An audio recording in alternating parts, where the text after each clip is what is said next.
Most of what exhausts you is not life itself, but the way your mind reacts to it. If you learn to master that reaction, everything changes. Stay with me, because one of these lessons may remove a weight you have been carrying for years. Lesson 1. Control what you can, release what you cannot. Most of the suffering in your life does not come from what happens to you. It comes from your refusal to accept what was never yours to control. From the moment you wake up, your mind reaches outward.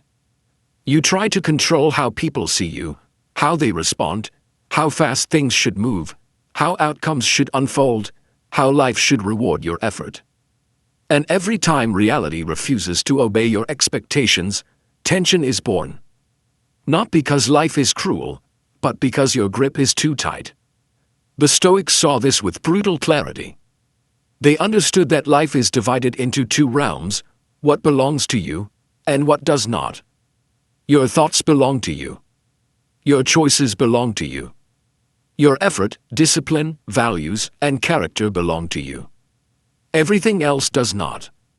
Other people's opinions are not yours. Their moods are not yours. Their behavior, their timing, their understanding, their approval, their rejection, none of it belongs to you. And the moment you try to claim ownership over these things, you pay for it with anxiety, frustration, and exhaustion. Here is the quiet tragedy of most lives. People obsess over outcomes but neglect effort. They chase validation but abandon character. They try to manage the chaos of the world while failing to govern their own reactions. They want peace, yet they outsource their peace to conditions they cannot command. Stoicism asks for a radical reversal. When something disturbs you, pause. Before emotion takes the wheel, ask one simple, ruthless question. Is this within my control? If the answer is yes, then act. Act with clarity. Act with discipline. Act without delay or self-pity. Do what must be done, regardless of how you feel. But if the answer is no, then release it. Not with anger. Not with resentment. Not with endless replay in your mind. Release it cleanly. Letting go is not weakness. It is not surrender. It is intelligence. It is choosing where your energy is allowed to live. It is refusing to fight wars that cannot be won. It is understanding that your strength is finite, and wasting it on the uncontrollable is a form of self-betrayal. The moment you stop arguing with reality, something changes inside you. Your mind begins to breathe. Your body relaxes. Your focus sharpens. You stop reacting, and you start responding. The world does not become quieter. People do not suddenly become reasonable. Life does not magically align with your desires. But you become steady. And a steady mind is dangerous in the best possible way. Because no chaos outside you can overpower clarity within you. Master this distinction. Guard your inner territory. Control what is yours. Release what never was. And you will discover a truth few people ever touch. Freedom is not found in controlling life. Freedom is found in mastering yourself. Lesson 2. Your emotions are your responsibility. Most people live as if emotions are accidents. As if anger attacks without warning. As if fear appears uninvited. As if anxiety, jealousy, or resentment are forces imposed on them by the world. Stoicism dismantles this illusion. Your emotions do not happen to you. They are created by you. Not deliberately. Not consciously. But inevitably, through the meaning you assign to events. Two people can face the same situation. One remains calm. The other collapses into rage or panic. The difference is not luck. The difference is interpretation. The Stoics understood this with unsettling precision. They taught that events are neutral. It is the story you tell yourself about the event that creates emotion. An insult does not contain anger. A delay does not contain anxiety. Rejection does not contain humiliation. These emotions are born the moment your mind declares, This is unacceptable. This is a threat. This means something about my worth. Marcus Aurelius wrote that you have power over your mind, not outside events. This was not motivational language. It was a warning. Because the moment you believe your emotions are caused by others, you hand them the keys to your inner world. If someone can make you angry, they control you. If someone can provoke fear, they command you. If someone's approval determines your mood, you are no longer free. Stoicism does not ask you to suppress emotion. It asks you to stop being ruled by it. Between what happens and how you respond, there is a pause. That pause is your greatest asset. That pause is where discipline lives. That pause is where freedom begins. Most people never enter it. They react instantly. They speak before thinking. They act before understanding. They let emotion pull them like a rope tied to their nervous system. The Stoic trains differently. When emotion rises, you pause. You breathe. You name it. I am angry. I am anxious. I am hurt. By naming the emotion, you create distance. And what you can observe, you can govern. Then you ask a harder question. What story am I telling myself right now? Because emotions are rarely about facts. They are about assumptions, imagined intentions, unverified meanings, old wounds speaking in the present tense. Taking responsibility for your emotions does not mean pretending everything is fine. It means refusing to let your inner state be hijacked by every careless word, every delay, every unpredictable behavior around you. When you own your emotions, manipulation loses its power. Provocation fails. Chaos meets a wall. You stop being a prisoner of impulse. You become the conductor of your inner world. This is emotional strength. Not loud control. Not forced positivity. But quiet mastery. The world will remain unpredictable. People will remain flawed. Life will still test you. But when emotions become your responsibility, nothing outside you can overthrow what is stable within you. And that stability is not weakness. It is authority. Lesson 3. Expectations are the root of suffering. If you trace most of your disappointments back to their source, you will not find betrayal, bad luck, or unfair circumstances. You will find expectations, silent, unspoken, assumed. You expect people to treat you the way you treat them. You expect loyalty from those who have never mastered honesty. You expect effort from those committed to comfort. You expect life to reward patience, kindness, and hard work on your timeline. And when reality refuses to obey these expectations, pain appears. Not because something terrible happened, but because the world failed to follow the script you wrote in your mind. Stoicism does not teach indifference. It teaches clarity. The Stoics warn that expectation is a subtle contract you make with life, one that life never agreed to sign. Seneca wrote that expectations are the greatest source of misery, not because hope is wrong, but because assumption blinds you. Expectation says, they should know better. Reality says, people act according to their nature, not your hopes. Expectation says, I should be further along by now. Reality says, you are exactly where your habits, choices, and discipline have placed you. Expectation ties your peace to conditions outside yourself. Acceptance brings your peace back home.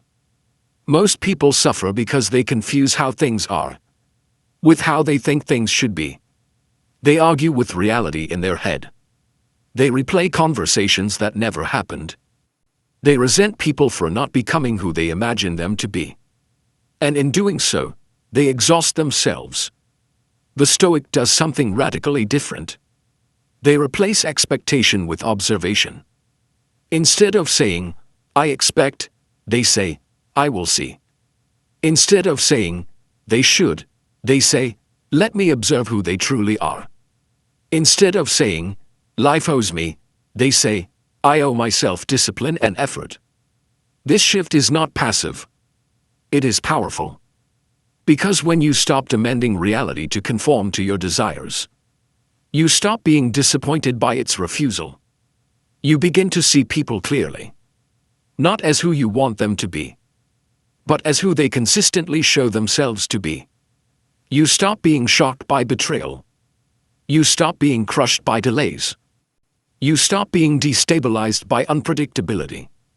Not because these things disappear, but because they no longer violate your expectations. Acceptance is not resignation. It is alignment.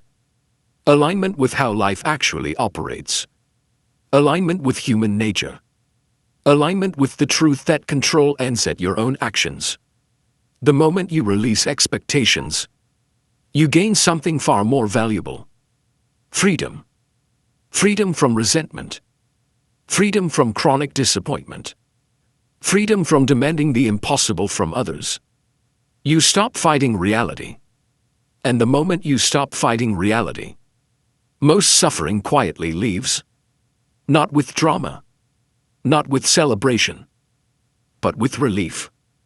Lesson 4. Discomfort is your training ground. Modern life teaches you one lesson above all others. Avoid discomfort. Soften every edge. Remove every inconvenience.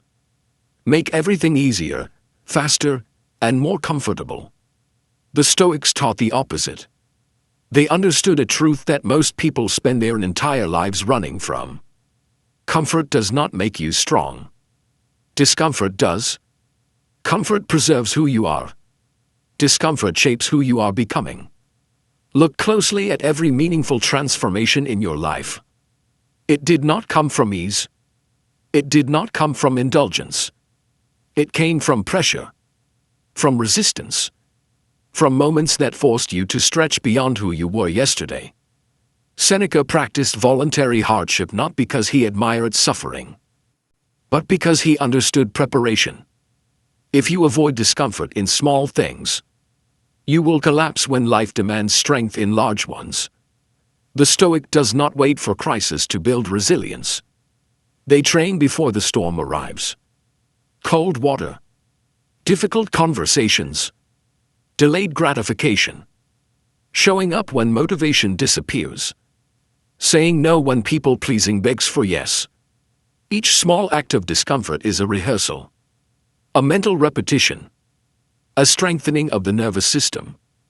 You are teaching your mind a critical lesson. Difficulty is not danger. Effort is not punishment. Resistance is not the enemy. Most people retreat at the first sign of discomfort. They negotiate with themselves. They delay. They rationalize weakness. The Stoic leans in. When something feels uncomfortable, they do not ask, "How do I escape this?" They ask, "What is this moment training me for?" Because discomfort is never random. It is always instructional. Pressure reveals where you are undisciplined. Resistance exposes where you are weak. Inconvenience shows you where you still depend on ease. And once revealed, these areas can be trained. Most people wait for confidence before acting. Stoics act to build confidence. They understand that courage is not a feeling. It is a decision repeated under pressure. Over time, something changes.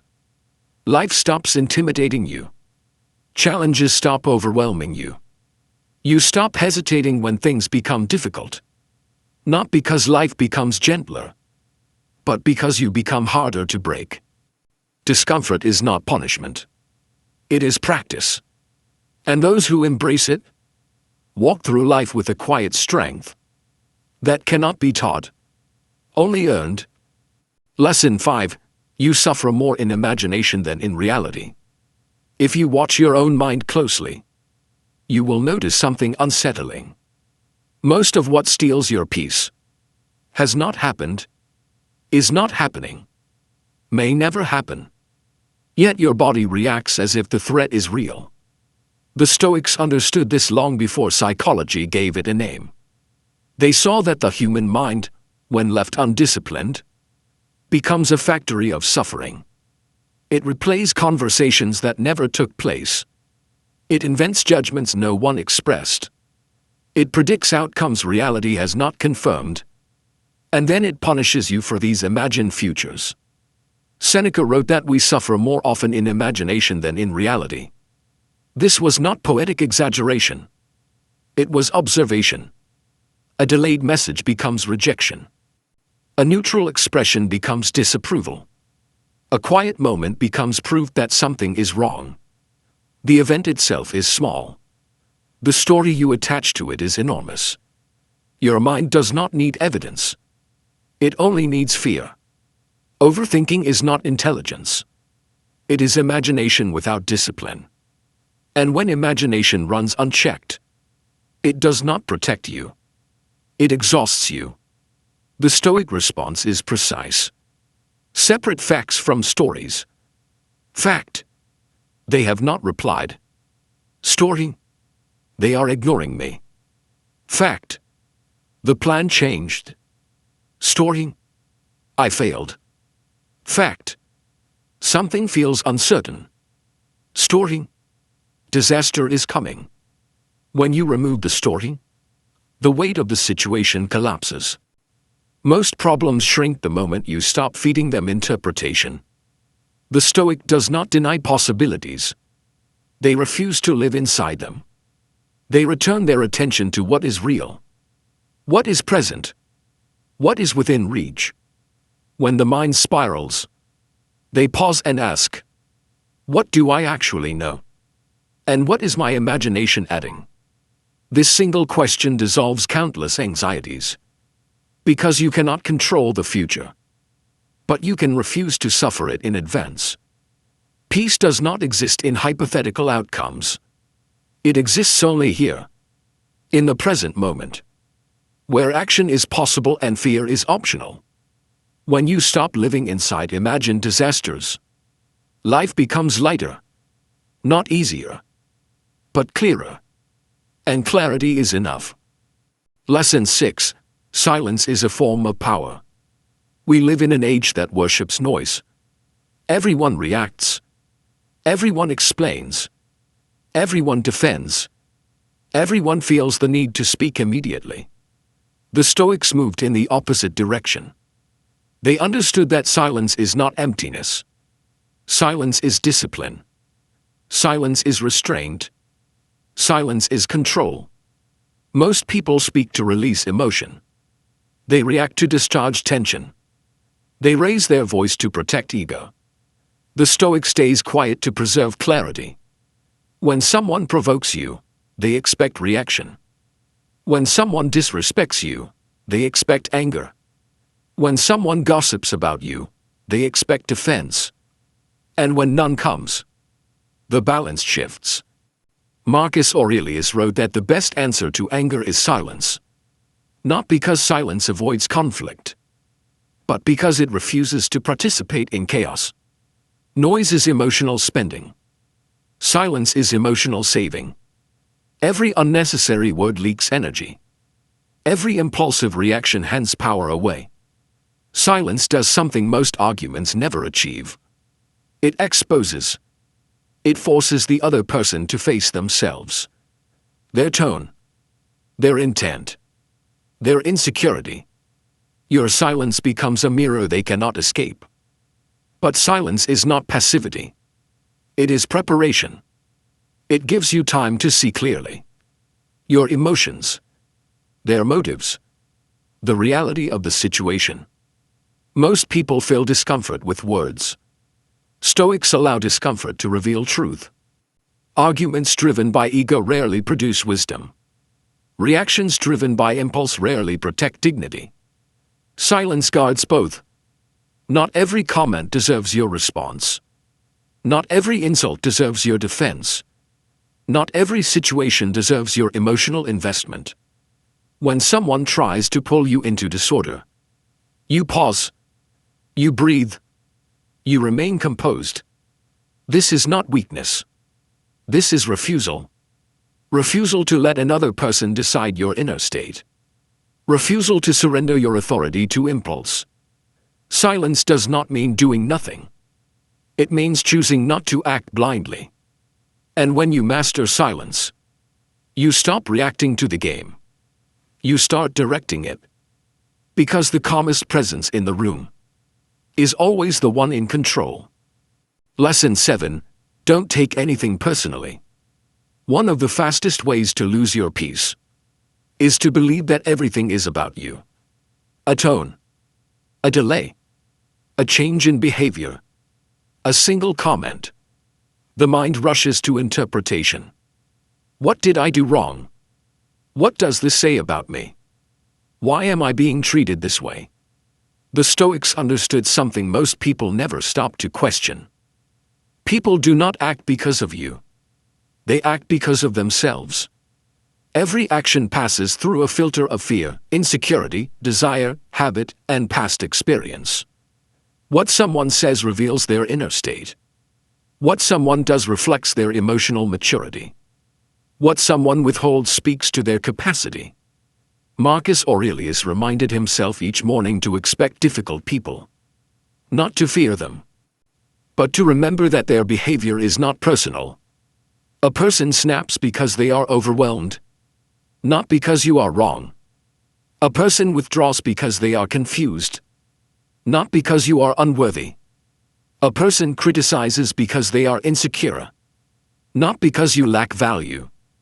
When you take things personally, you surrender your emotional stability to the moods and chaos of others. Every inconsistency becomes self-judgment. Every silence becomes rejection. Every difference becomes a threat. The Stoic refuses this transfer of power. They observe behavior without attaching it to identity. They ask, what might this person be struggling with? What story am I adding that is not proven? Is this fact or interpretation? This is not emotional distance. It is emotional maturity. Detachment does not mean you do not care. It means you care without self-erosion.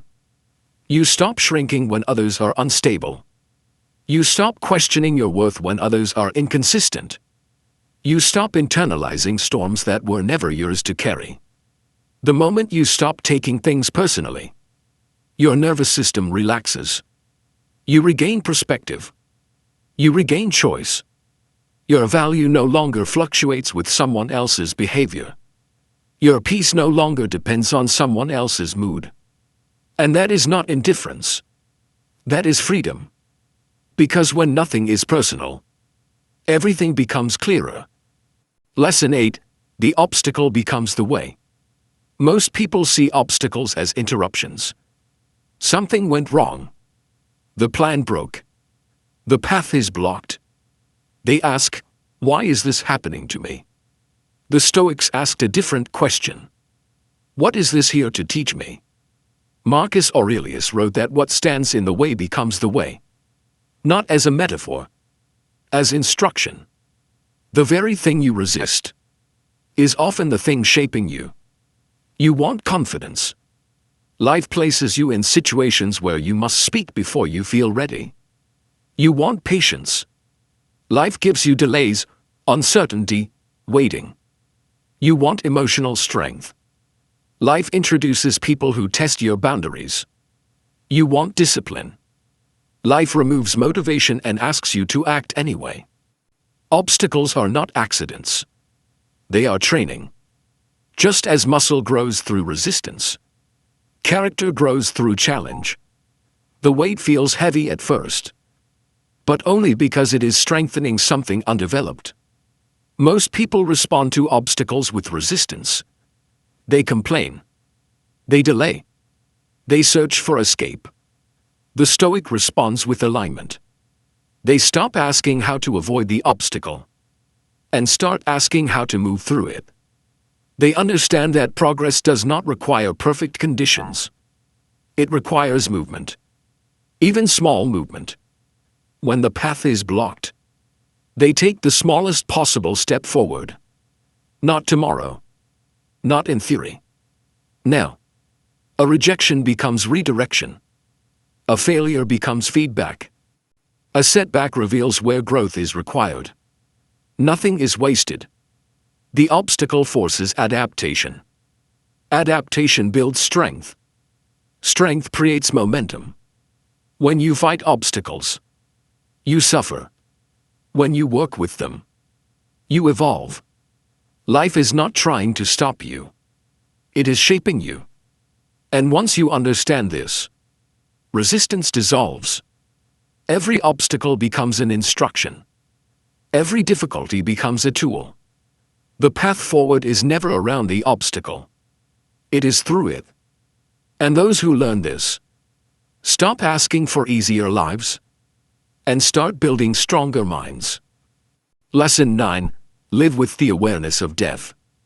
Most people live as if time is endless. They delay what matters.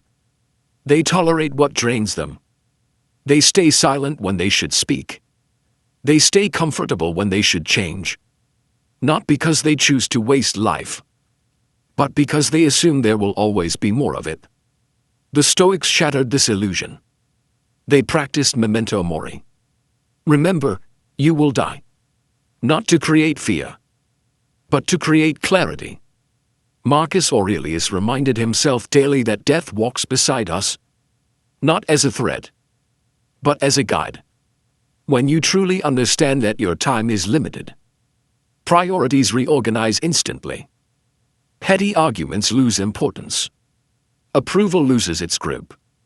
Excuses lose credibility. You stop saying someday. You stop waiting for permission. You stop living on autopilot. Awareness of death sharpens focus. It asks a quiet, relentless question. If this were your last day, would this still matter? Most of what consumes your energy fails this test. What remains is simple: growth, peace, purpose, integrity, connection. Memento mori does not make life dark. It makes it vivid. Risk feels smaller. Truth feels urgent. Love feels necessary. The Stoic does not use death to escape life. They use it to enter life fully. Each morning becomes intentional. Each decision becomes deliberate. You stop investing in relationships that require self-abandonment. You stop postponing the work your soul already knows is necessary. You stop tolerating disrespect in exchange for comfort. At night, the Stoic reflects. Did I live today in a way that honored the time I was given? If the answer is no, they adjust. Not with guilt, with resolve. If the answer is yes, they rest without regret. Death does not steal meaning from life. It gives it weight. Because when you remember that life is short, you stop drifting. You start living. Not louder, not faster, but truer. Lesson 10. Character over approval. Most people are not living their own lives. They are performing. They shape their words to be accepted. They soften their truth to avoid judgment. They trade authenticity for applause. And without realizing it, they hand their freedom away. The Stoics warned against this long before social pressure had a name. The moment you depend on approval, you lose control of your inner world. Your value becomes negotiable. Your identity becomes fragile. Your peace becomes dependent on opinions you cannot govern. Character is different. Character does not fluctuate. It does not ask to be liked. It does not bend under pressure. Character is integrity, discipline, honesty, self-respect, alignment between what you say and what you do. Marcus Aurelius wrote, "If it is not right, do not do it. If it is not true, do not say it." He did not say, "If it makes people comfortable. If it earns applause." Approval is unstable. One day it praises. The next day it disappears. If your identity rests there, you will never feel secure. Character cannot be taken from you. When you choose character over approval, you stop explaining yourself. You stop shrinking to fit expectations. You stop bending boundaries to be liked. You begin to live by inner standards, not external noise. Decisions become clearer. Regret becomes rarer. The Stoic asks one question before acting. If no one knew about this choice, would I still make it? If the answer is yes, integrity is intact. Approval feeds the ego briefly. Character feeds the soul permanently. Approval feels good for a moment. Character feels right forever. The world does not need a version of you shaped by fear. It needs the version shaped by values. And the moment you stop chasing approval, you reclaim something priceless. Freedom. Not the freedom to be liked, but the freedom to respect the person you become. Now choose one lesson, not all 10, and apply it today, not tomorrow. Real change begins with action, not understanding. If one lesson struck you deeply, comment it below, share this with someone who needs it, and subscribe for more Stoic clarity in a noisy world.